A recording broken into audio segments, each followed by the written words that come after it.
Olá, eu sou o pastor Silvio Macri, membro da Igreja Batista do Aeroporto, pastor aposentado, e tenho esse canal aqui no YouTube para transmitir mensagens da Palavra de Deus. Nossa mensagem de hoje tem como título Uma Sepultura Sem Cadáver e está baseada no Evangelho de João, capítulo 20, versículos 1 a 18. Passagem que nós vamos ler agora. No primeiro dia da semana, bem cedo, enquanto ainda estava escuro, Maria Madalena foi ao túmulo e viu que a pedra da entrada tinha sido removida. Correu e encontrou Simão Pedro e o outro discípulo, aquele a quem Jesus amava, e disse: Tiraram do túmulo o corpo do Senhor e não sabemos onde o colocaram. Pedro e o outro discípulo foram ao túmulo. Os dois corriam, mas o outro discípulo foi mais rápido que Pedro e chegou primeiro ao túmulo. Abaixou-se, olhou para dentro e viu ali as faixas de linho, mas não entrou. Então Simão Pedro chegou e entrou. Também viu ali as faixas de linho e notou que o pano que cobria a cabeça de Jesus estava dobrado e colocado à parte. O discípulo que havia chegado primeiro ao túmulo também entrou, viu e creu, pois até então não haviam compreendido as Escrituras, segundo as quais era necessário que Jesus ressuscitasse dos mortos. Os dois discípulos voltaram para casa. Maria estava do lado de fora do túmulo. Chorando, abaixou-se e olhou para dentro, e viu dois anjos vestidos de branco sentados à cabeceira e aos pés do lugar onde tinha estado o corpo de Jesus. Os anjos lhe perguntaram: Mulher, por que você está chorando? Ela respondeu: Porque levaram o meu Senhor e não sei onde o colocaram. Então, ao virar-se para sair, viu alguém em pé. Era Jesus, mas ela não o reconheceu. Mulher, por que está chorando? Perguntou ele. A quem você procura? Pensando que fosse o jardineiro, ela disse: Se o senhor o levou embora, diga-me onde o colocou e eu irei buscá-lo. Maria, disse Jesus. Ela se voltou para ele e exclamou: Rabone, que em aramaico quer dizer mestre. Jesus lhe disse: Não se agarre a mim, pois ainda não subi ao Pai. Mas vá procurar meus irmãos e diga-lhes: Eu vou subir para meu Pai e Pai de vocês, para meu Deus e Deus de vocês. Maria Madalena encontrou os discípulos e lhes disse: Vi o Senhor. Então contou o que Jesus havia falado. Uma sepultura sem cadáver. Um turista americano estava visitando as pirâmides do Egito e o guia turístico era um muçulmano.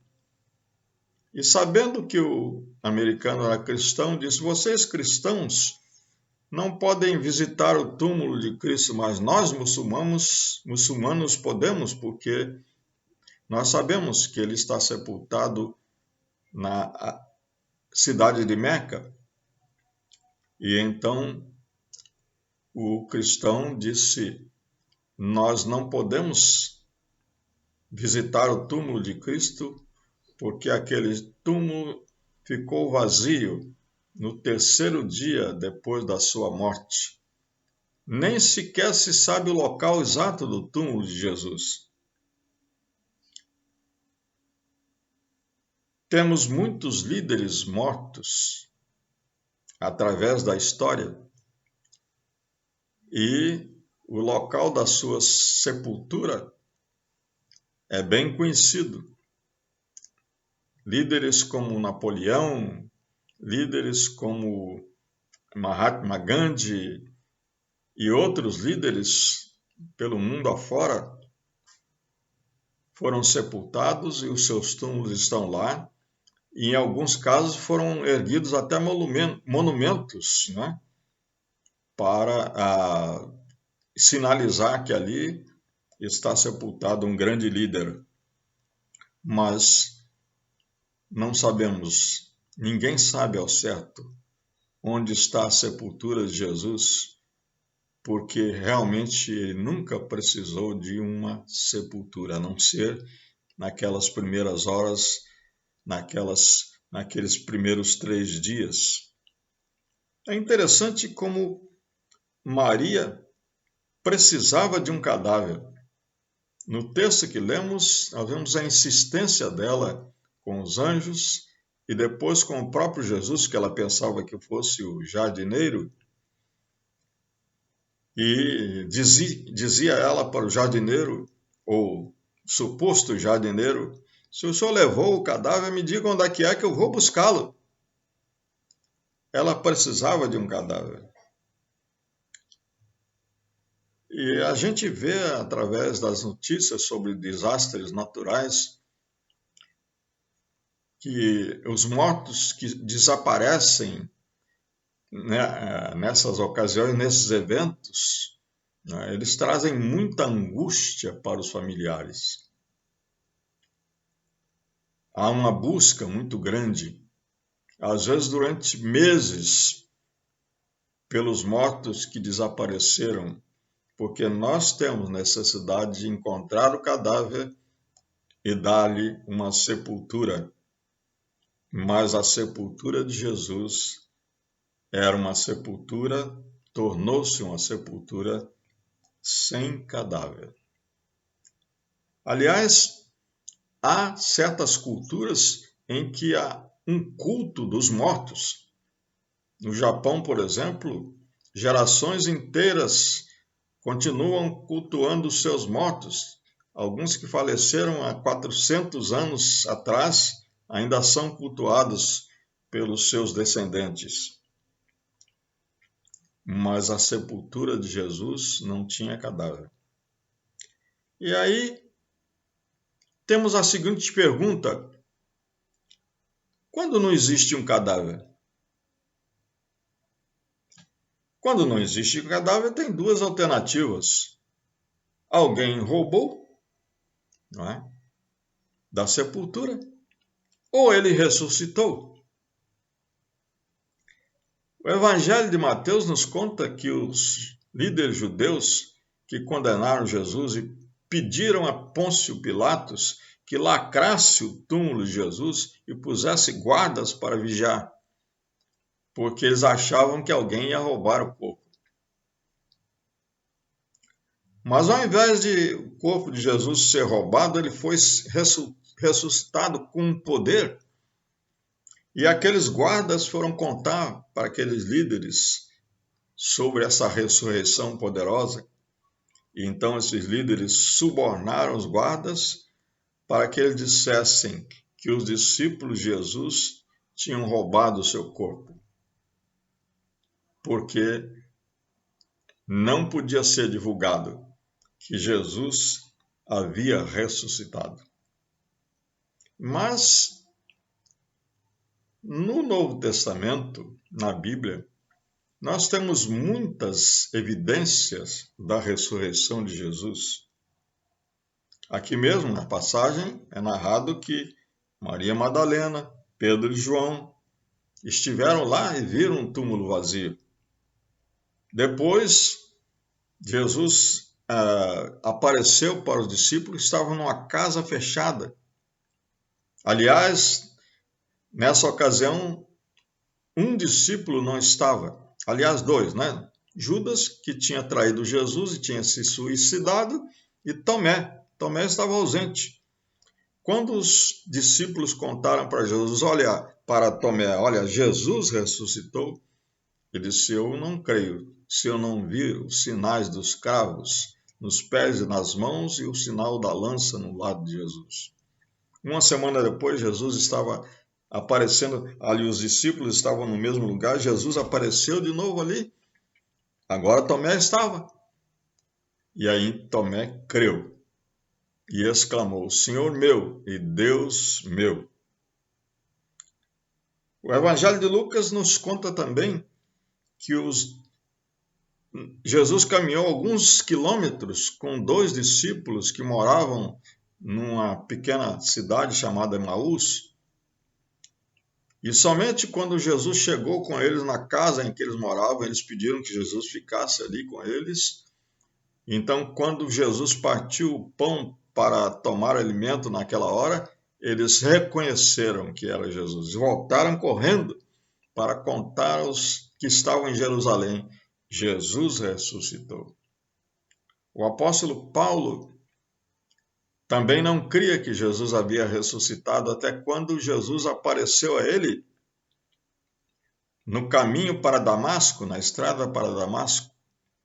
E mais tarde, então, escrevendo a carta aos Coríntios, no capítulo 15, ele disse: Jesus ressuscitou e apareceu aos discípulos, aos seus seguidores. Teve uma ocasião que ele apareceu a mais de 500 irmãos, a maioria deles ainda vive. Então, Jesus ressuscitou. Por isso que a sepultura ficou vazia. A sepultura de Jesus era uma sepultura sem cadáver. E isso foi um evento único na história. A ressurreição de Jesus, como diz o apóstolo Paulo, foi as primícias. Quer dizer, foi a primeira de todas as ressurreições, porque depois haverá a ressurreição de cada um de nós que morremos crendo em Jesus. A ressurreição de Jesus, aquele túmulo vazio, significa a derrota da morte. Em Atos, capítulo 2, versículos 22 a 24, o apóstolo o apóstolo Pedro, pregando aquele grande sermão do dia de Pentecostes, diz: Jesus foi entregue conforme o plano pré-estabelecido por Deus e seu conhecimento prévio daquilo que aconteceria. Era plano de Deus. Era o plano de Deus para salvar o mundo. Com a ajuda dos gentios que desconheciam a lei, Pedro estava se dirigindo aos judeus, vocês o pregaram na cruz e o mataram, mas Deus o ressuscitou, libertando-o dos horrores da morte, pois não pôde mantê-lo sob seu domínio. E logo depois, no versículo 32 desse mesmo capítulo, Pedro diz: foi esse Jesus que Deus ressuscitou, e todos nós somos testemunhas disso. Jesus ressuscitou para destruir a morte, para destruir o diabo, para desfazer a obra do diabo. O diabo levou o homem a pecar, e o salário do pecado é a morte. Mas o dom gratuito de Deus é a vida eterna em Cristo Jesus, nosso Senhor. O autor da carta aos Hebreus diz: visto, portanto, que os filhos são seres humanos, feitos de carne e sangue, o Filho também se tornou carne e sangue. Jesus se tornou um de nós. Pois somente assim ele poderia morrer. Morreu como um homem, o Filho de Deus, naquela cruz. E somente ao morrer destruiria o diabo, que tinha o poder da morte. Só dessa maneira ele libertaria aqueles que durante toda a vida estiveram escravizados pelo medo da morte. E João diz na sua primeira carta, capítulo 3, a segunda metade do versículo 8, por isso o Filho de Deus veio para destruir as obras do diabo. Este evento único na história, a ressurreição de Cristo, este túmulo vazio, foi para derrotar definitivamente o diabo. E através dessa ressurreição nós temos uma nova vida em Cristo. Romanos 6, 4 diz: assim como Jesus foi ressuscitado dos mortos pelo poder glorioso do Pai, agora nós também podemos viver uma nova vida. Quem escreveu isso foi o apóstolo Paulo, e ele completa na carta aos Efésios, no capítulo 2, diz: ele nos ressuscitou com Cristo e nos fez sentar com ele nos domínios celestiais. Deus, que é rico em misericórdia, enviou seu Filho para morrer por nós na cruz do Calvário. E agora nós podemos exclamar: graças a Deus que nos dá vitória por Cristo Jesus, nosso Senhor, porque Ele ressuscitou. Ele está vivo e poderoso, e nós também podemos esperar no futuro que nós teremos vitória completa sobre a morte. Que Deus nos abençoe.